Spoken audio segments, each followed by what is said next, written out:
জানাচ্ছি ধর্মপ্রাণ মুসলমানদের মধ্যে ঐক্য এবং সাম্যমৈত্রী ভালোবাসার কেন্দ্রবিন্দু সেটা ধরে রাখার জন্য ইসলামিক সৌন্দর্য প্রকাশ করেছেন এবং সকাল হতেই কিন্তু তারা একটি আনন্দ মুহূর্ত পার করছেন এবং ইসলামের যে সৌন্দর্য সেটাই কিন্তু তারা প্রকাশ করার জন্য আজকে এই জামাতে অংশগ্রহণ করছেন। বিশাল একটি জামাত আপনারা দেখতে পাচ্ছেন, যে জামাতে কি কেন্দ্র করেই কিন্তু সবাই একটি সুন্দর ধৈর্যশীলতার সহিত এখানে উপস্থিত হয়েছেন এবং সবার মধ্যে কি একটা সুন্দর শৃঙ্খলা, সেই শৃঙ্খলা ইসলাম কেন্দ্রিক শৃঙ্খলা এবং এই শৃঙ্খলা কিন্তু দূর দূরান্ত থেকে মানুষ এখানে উপভোগ করেন এবং ধর্মীয় মুসল্লিদের জন্য একটা আনন্দপূর্ণ অংশগ্রহণ, যে নোয়াগাঁও মিয়া সাহেবের মসজিদে এসে নামাজ আদায় করা এবং এইটা হচ্ছে 2,500 মধ্যে মোটামুটি একটি বড় জামাত, যে জামাতে একত্রিত হয়ে ঈদের আনন্দ কিন্তু দ্বিগুণ হয়ে যায়। আমরা দেখতে পাচ্ছি বিভিন্ন নানা শ্রেণী পেশার মানুষ এখানে উপস্থিত হয়ে যেমন ধর্মীয় যে উৎসব এবং ধর্মীয় যে আনন্দ সেটাই কিন্তু এখানে প্রকাশ হয়েছে। এখানে যে আমির রয়েছেন শেখ ফজলুল বারী খান মিয়া সাহেব, ওনার নেতৃত্বে কিন্তু এই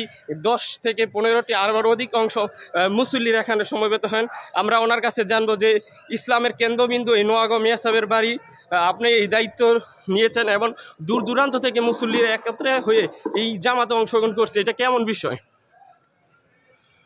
আলহামদুলিল্লাহ কাছেন, এটা অনেক আনন্দের বিষয়। আমরা এত বড় একটা জামাত নিয়ে আজকে প্রায় 50 বছর যাবৎ আমার পূর্বপুরুষ থেকেই এই জামাত অনুষ্ঠিত হয়ে আসছে এই মাঠের মধ্যে। তার চেয়েও বেশি হবে সময়, 150 বছর ধরে প্রায় এই জামাত চলে আসছে। প্রায় 15টি গ্রামের মানুষ এখানে একসাথে 10 থেকে 15,000 লোক একসাথে জামাত আমরা আদায় করে থাকি।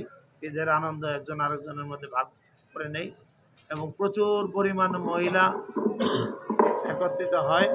আমরা এজন্য আনন্দিত যারা আসছেন।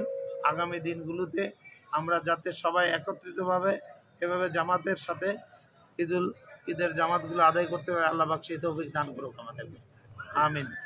আমি এই মুহূর্তে নামাজ শুরু হবে, আমার নামাজ পড়াবেন সাদাত আলী বারী খান। আমাদের সাথে যুক্ত থাকার জন্য ধন্যবাদ।